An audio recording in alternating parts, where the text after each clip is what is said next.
Westerns may have declined on the big screen within the past few decades, but they're back in full force on television thanks to the overwhelming popularity of shows like Westworld, That Dirty Black Bag, Billy the Kid, and the mini-series within the extended Taylor Sheridan universe.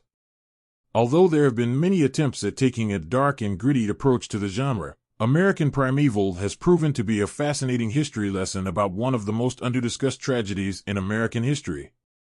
The thrilling six-part series from Peter Berg examines the tragic Mountain Meadows Massacre, in which volatile members of the Church of Jesus Christ of Latter-day Saints lead a violent siege on wagons that were traveling west to new homes.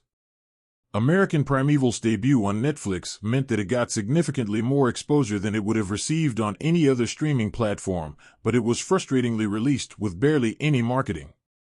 Despite being a major ratings success within its initial week of release, American Primeval has not quite penetrated the larger popular culture conversation in the same way that it could have under a different rollout strategy. Although Netflix has notoriously been opposed to anything other than the traditional binge method, American Primeval would have gained more attention had it been released on a weekly basis. The binge model is a perfect strategy to release shows that are easily digestible, allowing audiences to view a program in its entirety.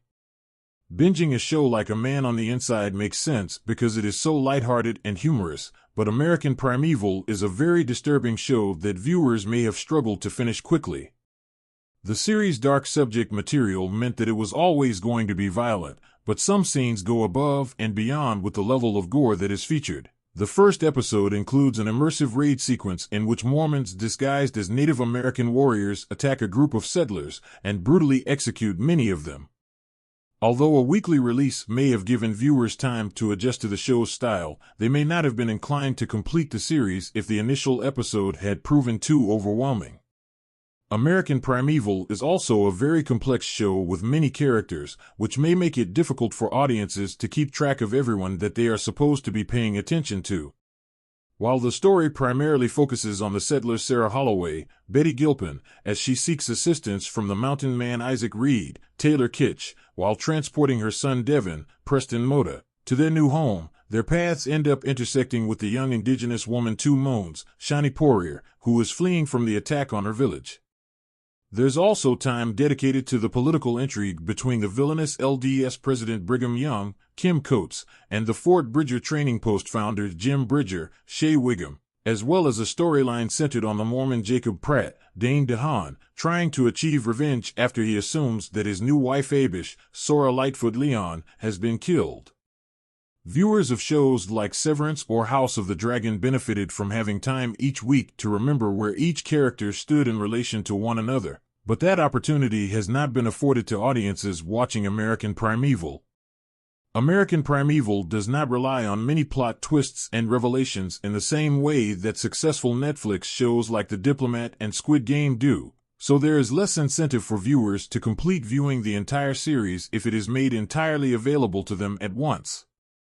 While more time in between each episode could have allowed viewers to take note of the incredible craftsmanship and attention to detail that differentiates American Primeval from other historical epics, some may passively watch through the entire show in order to discover what happens to each of the characters. This may have skewed reactions to the show. As is the case with many Western stories, the journey is far more interesting than the destination. Narratively, American Primeval bears a lot in common to other Western stories about found families, but those willing to look at the show's subtle messages about religion, power, and recovering from serious trauma may have found more to appreciate. American Primeval needed time to sustain its buzz, as there is a distinct possibility that it could have attracted more viewers if it remained in conversation for many weeks at a time. It's likely that those that appreciated the more mature Western storytelling of 1923 or the rich historical detail of Shogun may have come around to watching American Primeval had there been time for anticipation to grow about each impending episode. Shows like Breaking Bad and Yellowstone were not successes overnight, as they had to steadily build an audience over time. Releasing hotly anticipated shows like Stranger Things or The Witcher all at once makes sense given the awareness they have. But shows like American Primeval that are targeted at a more niche audience need time to cultivate a fanbase. Netflix needs to reconsider its streaming strategies when it comes to individual programs, as there is not a one-size-fits-all method that will be successful for all of their programming. What's most notable is that Berg is clearly a showrunner who has shown the merits of releasing a series on a weekly basis, as Friday Night Lights transformed from a cult sensation to a mainstream hit after several seasons. Beyond the fact that audiences may appreciate getting a small dose of the American Primeval world on a weekly basis, Netflix would benefit from having a sustained hit, which could curb churn from viewers that terminate their subscriptions after completing a series that they are interested in. If American Primeval continues with a second season or spin-off, Netflix should take the ITME to consider the best way to make it available to their audience. American Primeval is streaming on Netflix in the US.